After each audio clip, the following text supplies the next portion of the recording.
নমস্কার, আমি তোমাদের সুজয় শাস্ত্রী বনগাঁ ওয়েস্ট বেঙ্গল থেকে এখন তোমাদের সেবায় হাজির।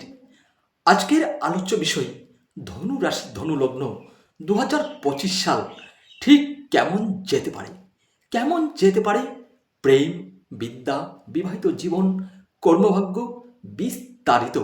শুরু করার আগে সকলকে আমার আরেকবার প্রণাম ভালোবাসা জানিয়ে শুরু করছি আজকের প্রতিবেদন এখান থেকে।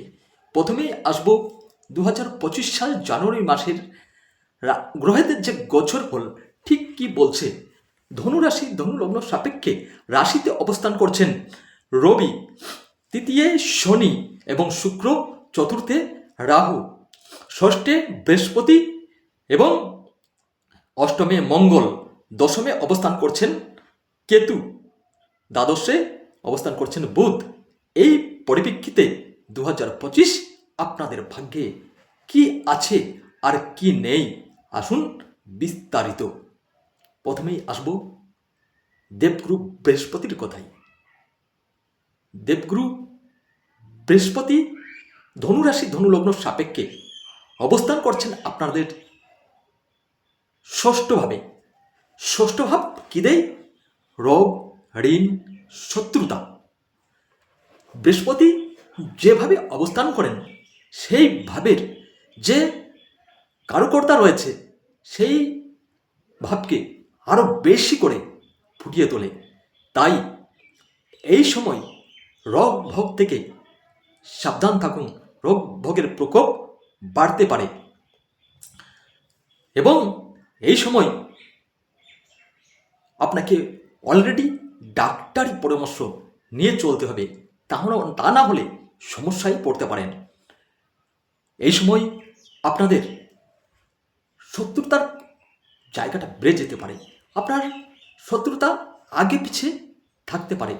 শত্রুতা থেকে আপনি দূরে থাকুন এবং ঝুট ঝামেলা থেকে দূরে থাকুন এবং সেই জায়গায় আপনাকে সহজে মানিয়ে চলতে হবে, তা না হলে শত্রুতা দিনের পর দিন বেড়ে যাবে। বিশেষ করে 14 মে পর্যন্ত, যেহেতু 14 মে পর্যন্ত বৃহস্পতি আপনার ষষ্ঠভাবে অবস্থান করছেন। ঋণ, এই সময় আপনি ঋণের জালে জড়িয়ে পড়তে পারেন, কারণ এই সময় আপনি গাড়ি বাড়ি ফ্ল্যাট কেনার জন্য আপনাকে ঋণ নিতে হতে পারে। তাই ঋণ নেওয়ার আগে একটু ভেবে চিনতে নেবেন, তা না হলে আপনাকে ঋণের মায়া জলে ফেসে যেতে হবে এবং সেই ঋণের বোঝা আপনাকে 2025 সাল সারা বছর টানতে হবে। সাবধান থাকুন এবং আপনার যতটুকু দরকার ততটুকু লোন নিন, তার বেশি কিছু করতে যাবেন না। চলে আসি 15 মে বৃহস্পতি 2025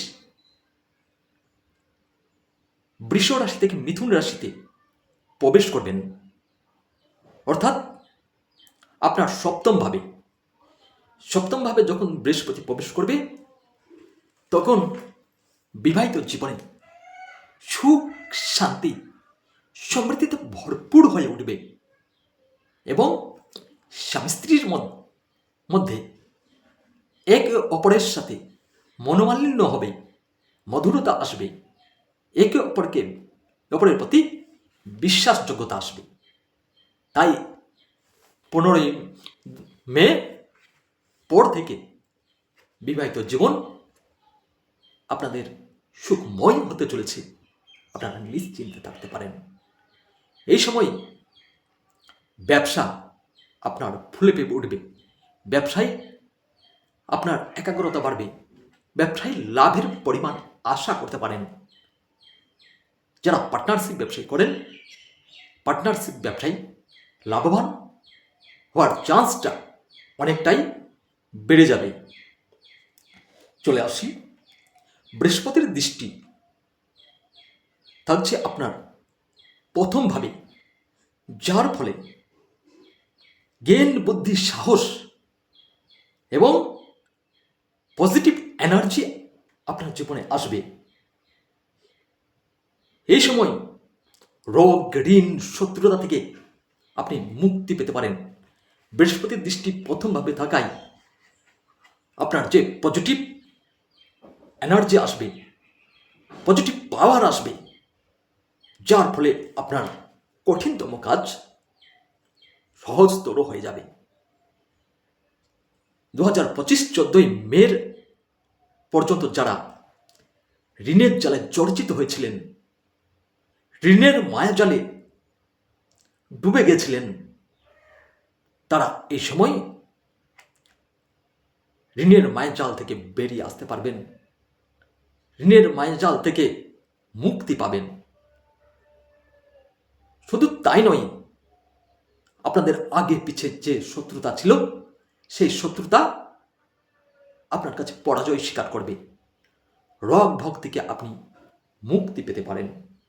বৃহস্পতির দৃষ্টি তৃতীয় এবং একাদশ ভাবে পড়লে তখন আপনার মার্কেটিং, অনলাইন, কাউন্সিলিং, ব্যাংকিং সেক্টরের সাথে যারা জড়িত আছেন তারা ফল লাভ করতে চলেছেন। একাদশ ভাব আপনাকে লাভের মুখ দেখাবে, সুখ শান্তি সমৃদ্ধিতে জীবন ভরপুর হয়ে উঠবে। শনিদেব, চলে আসি শনিদেবের কথায়। শনিদেব দ্বিতীয় পতি এবং তৃতীয় পতি। শনি বর্তমানে অবস্থান করছেন আপনার তৃতীয় ভাবে। 30শে মার্চ চলে যাবেন আপনার চতুর্থ ভাবে। 2025 30শে মার্চ শুরু হয়ে যাবে শনির ঢাইয়া। তাই শনির ঢাইয়া চলাকালীন আপনাদের জীবনে